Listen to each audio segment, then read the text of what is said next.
সংসদে অভিষেক বন্দ্যোপাধ্যায়ের গ্রেপ্তারের দাবিতে সুর চড়ালেন বিজেপি সাংসদ সৌমিত্র খা। লিপস এন্ড বাউন্স সংস্থার প্রসঙ্গ টেনে আক্রমণ শানালেন সৌমিত্র। ৫,০০০ কোটি টাকা দুর্নীতি হয়েছে বলে অভিযোগ তুললেন বিষ্ণুপুরের বিজেপি সাংসদ। লিপস এন্ড বাউন্স সংস্থার ১০০ কোটি টাকার সম্পত্তি বাজেয়াপ্ত করা হয়েছে বলেও দাবি করেছেন তিনি। मैंने अभिषेक बंदोपाध्याय के बोलेंगे लिप्स एंड बाउंस में जो 100 करोड़ का एटाशो ईडी के साथ वो किसका मालिक है, इसका जवाब देना चाहिए। इसका जवाब देना चाहिए। पहले इन्वेस्टिगेशन करिए, अभिषेक बंदोपाध्याय का इन्वेस्टिगेशन करिए, कितना घोटाला किया है।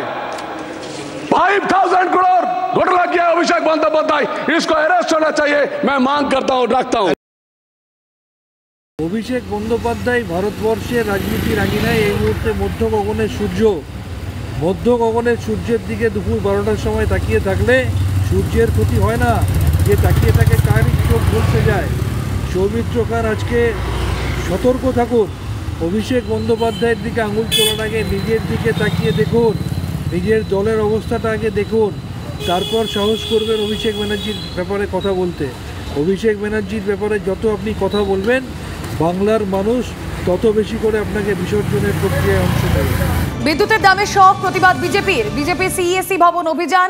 হাইকোর্টের অনুমতি নিয়ে মিছিলে শুভেন্দু অধিকারী, মুরলীধর সেন লেন থেকে ভিক্টোরিয়া হাউস পর্যন্ত মিছিল। সরাসরি সেই ছবি আপনাদের দেখাবো এবং সিচুয়েশন জানবো। প্রতিনিধি সিজার মন্ডল রয়েছেন সঙ্গে। সিজার, দেখো আমরা দেখতে পাচ্ছি এই শুভেন্দু অধিকারীর নেতৃত্বে ৬ নম্বর মুরলীধর সেন থেকে বিজেপির যে মিছিল, ভিক্টোরিয়া হাউস অভিযান বা সিএসসি ভবন অভিযান, সেই অভিযানে শুভেন্দু অধিকারী এবং বিজেপির নেতৃত্বরা তারা এসে পৌঁছেছেন। বিজেপির কর্মী সমর্থক যারা মিছিলের সামিল ছিলেন তাদের একটা অংশ যখন পাশে ভিক্টোরিয়া হাউসের মেন গেটের সামনে বিক্ষোভ দেখাচ্ছেন, তারা ঠিক ডান দিকে এই যে প্রতিবাদ কর্মসূচির জন্য সুনির্দিষ্ট যে মঞ্চ রয়েছে এই মঞ্চে এই মুহূর্তে উঠেছেন শুভেন্দু অধিকারী, রাহুল সিনহা, জগন্নাথ চট্টোপাধ্যায়, অর্চনা মজুমদার সহ বিজেপি নেতৃবৃন্দ, এবং তারা এখানেই সভা করবেন। এবং সিজার আমাদের নজর থাক আপাতত। ধন্যবাদ।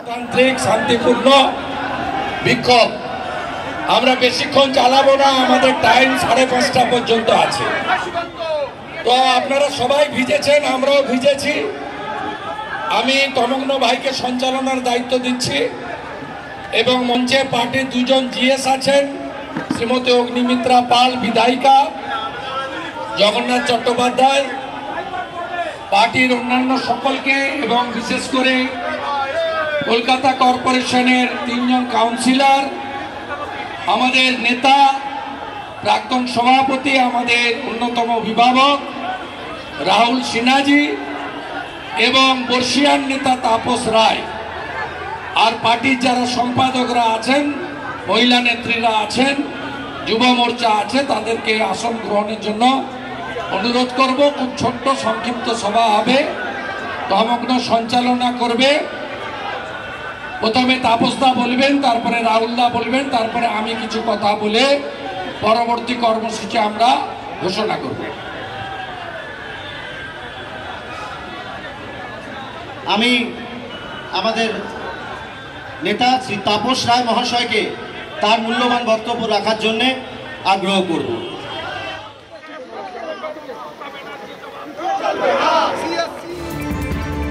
দেখুন, যেই বিষয় নিয়ে আজ প্রতিবাদ মিছিল, বিদ্যুতের দাম নাজেহাল অবস্থা গ্রাহকের। বিদ্যুতের মাশুল 5.7% বৃদ্ধি করেছে সিইএসসি। মাশুল বৃদ্ধির ফল দাম বেড়েছে সিইএসসি শেয়ারের। কেন বেশি দামে বিদ্যুৎ কিনতে হবে গ্রাহককে?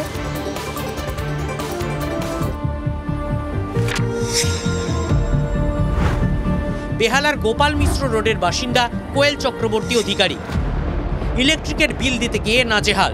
তার বক্তব্য, প্রত্যেক মাসে হাজার হাজার টাকার বিল পাঠাচ্ছে সিএসসি। মার্চ মাসে সেভাবে এসি চলেনি, কিন্তু তাও বিল এসেছে 7,000 টাকার বেশি। এপ্রিল মাসে এসি চললেও হিসেব করেই চালিয়েছেন, কিন্তু 12,000 টাকার বিল এসেছে। অভিযোগ পেয়ে বাড়ির বিদ্যুৎ সংযোগ পরীক্ষা করে গিয়েছেন সিএসসির বিশেষজ্ঞরা, কিন্তু বিল কমেনি। মার্চ মাসে হয়তো 1,007-8 টাকা, এই যে আমার কাছে মার্চের বিলটা আছে 7,004 টাকা এটা আছে। এপ্রিল মাসে এসছে 15,000 টাকা, 15,000-এর একটু বেশি।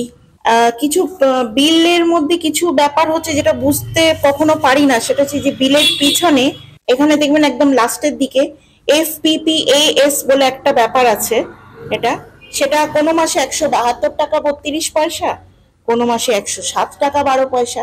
এইটা কিসের হিসাব, মানে এটা একবার এক একটা কিসের হিসাব হচ্ছে সেটা ঠিক বুঝতে পারছি না।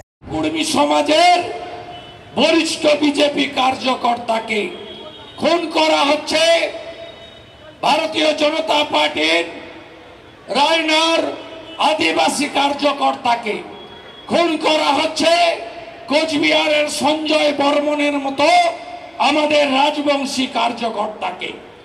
এই টাকা ব্যবহার করে পশ্চিমবঙ্গে ভোট লুটের কাজ করা হচ্ছে।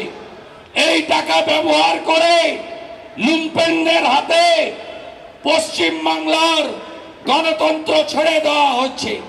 এই টাকা ব্যবহার করে গণনা কেন্দ্রে, ভোট গণনা কেন্দ্রে নবান্ন থেকে ফোন করে চুরি করে গোপালিকার নেতৃত্বে আরামবাগে অরূপ কান্তি দিগরকে, কোচবিহারে নিশীথ প্রামাণিককে হারানো হয়। এই টাকা ব্যবহার করে মদ মাংসের ফুর্তি করে ওই চোর কয়লা ভাইপোকে 7 লক্ষ ভোটে ছাপ্পা মেরে জেতানো হয়। 10 লক্ষ হিন্দু ভোটারকে ভোট দিতে না দিয়ে আটকে। আমরা বলি আপনার বাড়তি বিল আপনাকে প্রত্যাহার করতে হবে। আপনি করবেন না, কি করে করাতে হয় ভারতীয় জনতা পার্টি জানে।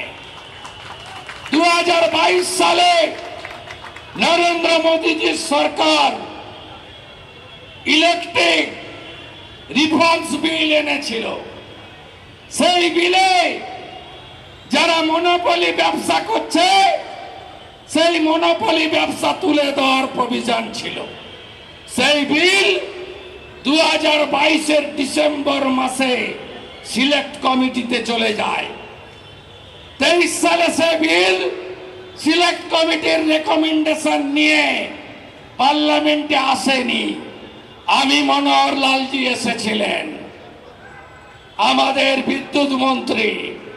17 তারিখে সায়েন্স সিটিতে আমি মাননীয় বিদ্যুৎ মন্ত্রীকে বলেছি যে পুনে, নাগপুর, জয়পুর, চণ্ডীগড়, চেন্নাই, হায়দ্রাবাদ, আগে মোবাইলের একটা অপশন ছিল না, তারপরে কত অপশন এসেছে। আপনার যেটা খুশি সেটা নিচ্ছেন। আপনি নিশ্চিন্ত থাকুন সঞ্জীব গোয়েঙ্কা বাবু,